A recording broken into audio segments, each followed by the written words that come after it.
कौन आपण जानिछंती माता सरस्वती उत्पत्ति किपरि होइतिला।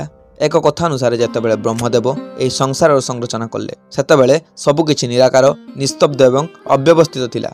तो ब्रह्मदेव चिंता कले कि एहाको किपरि ठीक करिवे। तो से निज कमंडलरू पानी नहीं छिंचिले एवं सेथिरु चतुर्भुजा देवी प्रकट हेले, जहांकर गोटिए हस्तरे वीणा, द्वितीय हस्तरे पुस्तक, तृतीय हस्तरे जपामाला एवं चतुर्थ हस्त बरमुद्रारे थिला। से जेपरि वीणा बजाइले तो ब्रह्मदेवଙ୍କ समस्त संरचनारे स्वर आसिला। सृष्टि व्यवस्थित सुंदर एवं संपूर्ण होई उठिला। सही दिन बसंत पंचमी ही थिला।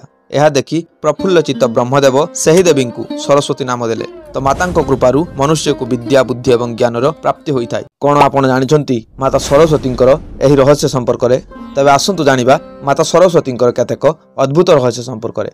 वैदिक ग्रंथानुसार माता सरस्वती को विद्यार देवी रूपे वर्णना करा जायछि। तेणु मातांकु विद्याधात्री बोली मध्य कहा जाय।